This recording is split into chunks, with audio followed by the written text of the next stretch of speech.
Of greatest concern to me in my own work as a theologian, scholar, teacher, is that whatever I do contributes somehow to advancing the work of Christian theology generally. I have always found, for example, that thinking and writing go hand in hand. I can't think without writing. But I've always made a sharp distinction between writing and publishing what I write.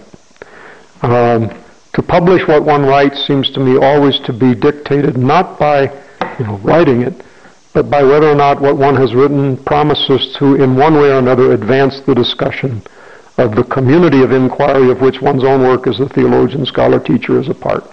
If it doesn't advance that discussion, you don't have sufficient reason to put it into print, unless, of course, you're trying simply to avoid being fired. I mean, there are pragmatic reasons why we all publish things and one must respect that, but the only legitimate reason for publishing anything is that it advances the discussion. And it's that ongoing work of Christian theology that I want to see. That's what concerns me. That's what I want to see. I want to foster, I want to contribute in any way I can to, and I frankly feel that it's at the present time imperiled. It continues to be imperiled by, among other reasons, by the failure to recognize the genuinely dialectical relationship between bearing Christian witness on the one hand and doing Christian theology on the other hand.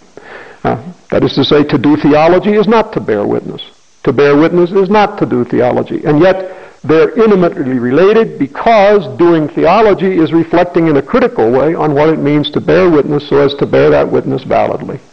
Now this means, among other things, that whenever the church, for its part, attempts to control theological thinking, to discipline theology by its own magisterium, its own teaching office, whatever, it doesn't make any difference about the institution. Whenever the church does that, it profoundly misunderstands the service that doing theology is called to provide for the church. Not a direct service, not the service of teaching Christian faith, but the service of reflecting in a critical way upon the church's attempt to teach that faith so that that teaching will be ever more adequate than it is. So that's always a confusion. On the other hand, when theological schools, for their part, fail to understand the distinctiveness of their work as schools devoted to the fostering of doing Christian theology and identify it with, religious studies more generally or something like that, that also seems to me to be an abomination from which in the present cultural situation we tend to suffer. That is to say, it's wrong. It's profoundly wrong. Christian theology isn't religious studies. They're closely related, and you cannot do Christian theology without also doing religious studies. But you can do religious studies without doing Christian theology. And not to recognize the reasons why that is so is, in my opinion, profoundly to misunderstand what's going on in theology. Theology always exists to serve the witness on which it is the critical reflection. That's its lifeblood. And I, as I've said before, my own vocation is the vocation of a Christian theologian. So I have always understood all of my work to be directed to that service. That's what it's there for. But that service, if it's to be theological service, can only be indirect.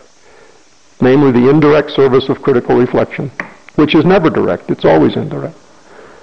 On the other hand, that indirect service is, in my opinion, real. Very real. And if it ceases to have that effect, then theology is just another intellectual game, and we don't need it. All of the questions with which it deals in that context can be dealt with quite handily by other disciplines and so on. Theology exists for the sake of the church. That's profoundly right. But to understand how it exists for the sake of the church, that most churches, Christians, in academia as well as in the church, have not yet understood well. And so we have the embarrassments and the scandals of teachers who are deprived of their teaching positions because they, as theologians, hold opinions that are judged to be somehow or other incompatible with what is taken to be right Christian teaching. That doesn't disqualify them as theologians. It may be a reason for not allowing them to teach Christian faith authoritatively. But What makes you a theologian isn't that you teach Christian faith. What makes you a theologian is that you accept the obligation of reflecting in a responsible way upon the claims to validity that Christian faith makes or implies in being the kind of witness it is. That's what makes you a theologian.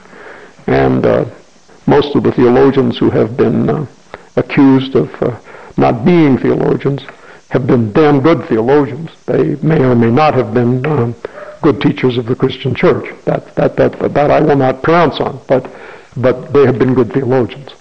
They have done their job as theologians. And my own belief is that the churches generally have been stronger because of their work.